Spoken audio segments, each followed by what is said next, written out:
جو ناکام ہو چکے ہیں لوگوں کا اعتماد میں، ان کے اوپر عدم اعتماد ہے ان سیاسی قومی پارٹیوں کا، چاہے وہ پیپلز پارٹی ہے چاہے وہ PMLN ہے۔ تو اس لیے ان کو چاہیے جو بھی وہاں پہ اپنے آپ کو سمجھتے ہیں کہ ہم اس اہل ہیں، پہلے وہ اپنے آپ کو اس اہل بنائیں۔ اگر وہ نہیں بنائیں گے تو پھر لوگوں کو تو وہاں پہ الیکٹیبلز چاہیے نا، جو الیکشن جیت کے آگے حکومت بنانے کے ان کو سپورٹ کر سکیں۔ تو میں تو اس کو سپورٹ کروں گا کہ جو بھی نظریاتی ورکرز ہیں ان کو زیادہ سے زیادہ جو ہے وہ ان کی حوصلہ افزائی ہونی چاہیے، لیکن نظریاتی ورکرز کو بھی چاہیے کہ کبھی وہ جا کے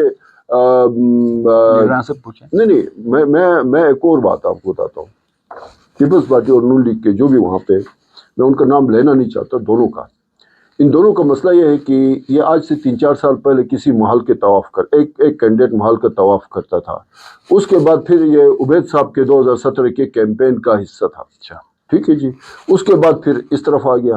دوسرا ایک جو پیپلز پارٹی کا کینڈیڈیٹ ہے، میرے لیے بہت ہی قابل احترام ہے، بہت محترم ہے، اس بندے کا پتہ ہی نہیں ہے کہ وہ سب نیشنلسٹ کے ساتھ ملا ہوا ہے، وہ پیپلز پارٹی کا جیالہ ہے، وہ عوامی ایکشن کمیٹی کا ممبر ہے۔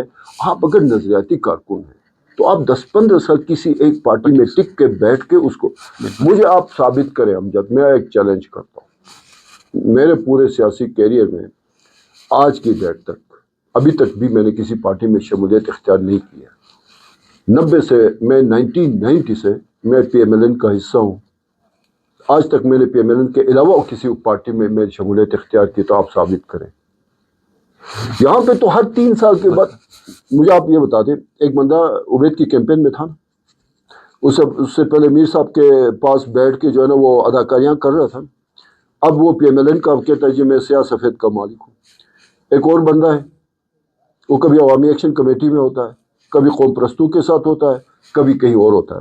میں ان کی خدمات کو میں بالکل مانتا ہوں، لیکن آپ ان پارٹیوں کے منشور، ان کے نظریات پہ تو چلے نا، تب جا کے آپ کی جگہ بھی بنے گی۔ پھر پیراشوٹرز نہیں آئیں گے، جب آپ اس طرح کی حرکتیں کریں گے نا پھر پیراشوٹرز آئیں گے، پھر وہ خالی جگہ کوئی نہیں چھوڑتا۔ سابق وزیر اعلیٰ گلگت بلتستان حاجی گلبر خان صاحب دیگر جو الیکٹیبلز تھے ان کے ساتھ مل کے اس وقت مشاورت جاری ہے، تو ابھی تک وہ مشاورت کہاں تک پہنچی؟ کوئی فیصلہ ہوا ہے کس پارٹی کے ساتھ الحاق کرنا ہے یا کوئی اپنی نئی پارٹی کوئی بنا رہے ہیں؟ دیکھیں اب یہ سنجیدگی کے ساتھ جو ہے وہ پولیٹیکل پروسیس کا GB کے اندر آغاز ہو چکا ہے، کیونکہ اس اسمبلی نے اپنے 5 سال کی مدت پوری کر لی، اور انشاءاللہ مئی کے دوسرے یا تیسرے ہفتے میں یا پہلے ہفتے میں الیکشن ہوں گے۔ تو اس میں جو ہے نا وہ مختلف لوگ اپنے اپنے جو ہے وہ آگے اپنے اپنے حلقوں میں حالات کو دیکھ کے اپنی جگہ بدل رہے ہیں۔ ایک تو پیپلز پارٹی میں جو ہے وہ شمولیتیں ہو رہی ہیں، اور لیکن سب سے زیادہ جو الیکٹیبلز ہیں اس وقت جو گلگت بلتستان کا ہم خیال گروپ ہے، ان کے پاس سب سے زیادہ الیکٹیبلز ہیں۔ یہ بیسیکلی اس میں PTI کا فارورڈ بلاک بھی ہے جن کو PTI سے نکال دیا گیا، اس کے اندر PMLN کے لوگ بھی ہیں، اور وہ لوگ بھی ہیں جن کی ان حلقوں میں اچھی حصے ہیں۔ مثلا میں آپ کو ایک ایک کر کے نام بتاتا ہوں۔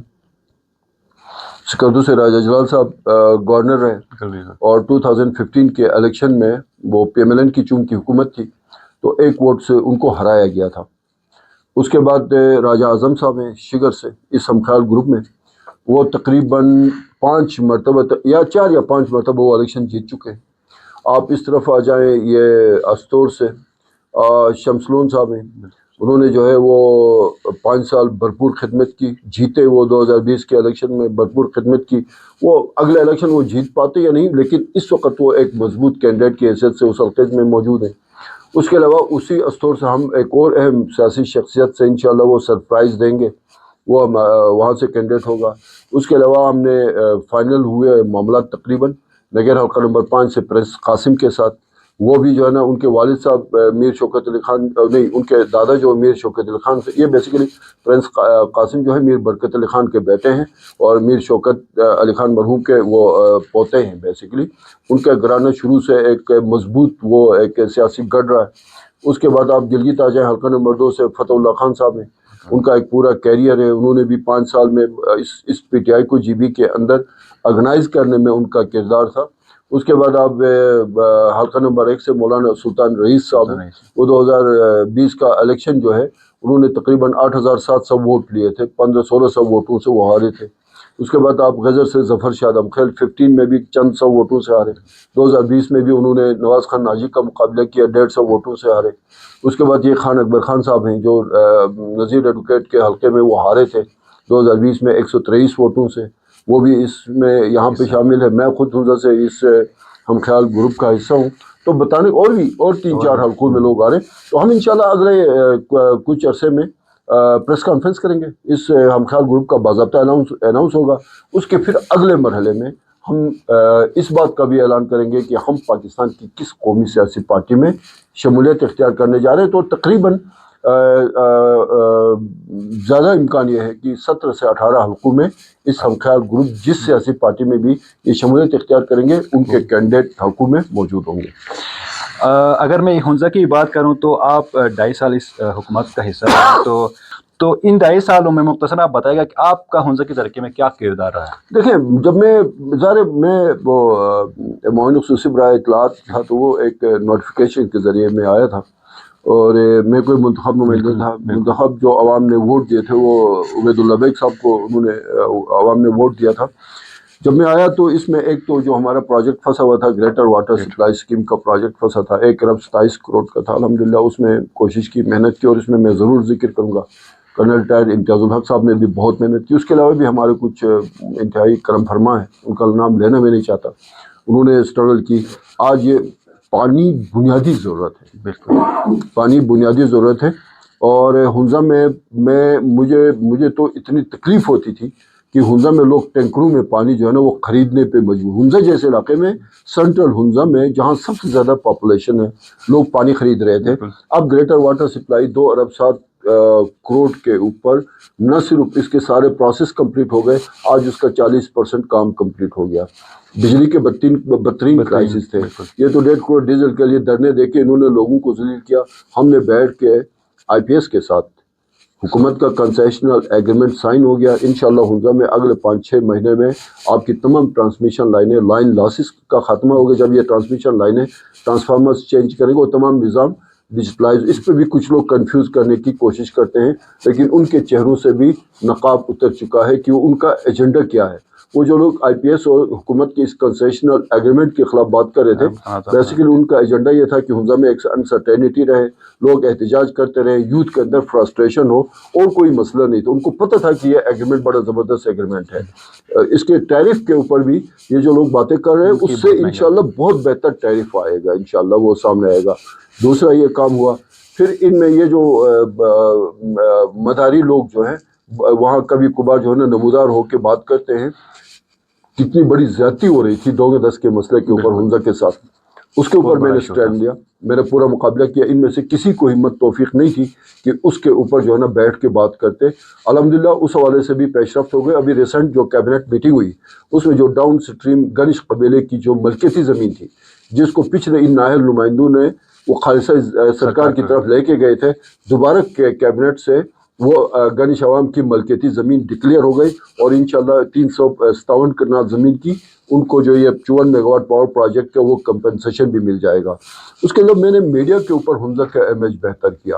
آپ سب سے زیادہ پورے GB میں اس 2.25 سال میں جو ہائی لائٹ رہا حنزہ رہا، حنزہ کی ٹورزم، حنزہ کی ایکٹیویٹیز، حنزہ کا کلچر، حنزہ کی جو ہے نا اچھی روایات کو ہم نے میڈیا کے ذریعے پیش کیا۔ پھر میں نے یوتھ کو ایک پیغام دیا اپنے فیتھ کے حوالے سے، کس طرح آپ نے آگے بڑھنا ہے، کس طرح آپ نے ترقی کرنی ہے، کس طرح آپ نے اپنے اداروں کے ساتھ جڑ کے، اداروں سے مینس کی جو ہمارے امامتی ادارے ہیں ان کے ساتھ جڑ کے ان کو مضبوط بنا کے ہم نے کس طرح آگے بڑھنا ہے، یہ سارا کام کیا۔ تو میں اور سب سے زیادہ میں دوبارہ سے یہ بات کروں کہ حنزہ والوں نے جو مجھے عزت دی ہے، مجھے الیکشن میں کوئی ووٹ پڑے نہ پڑے مجھے وہ میٹر نہیں کرتا ہے۔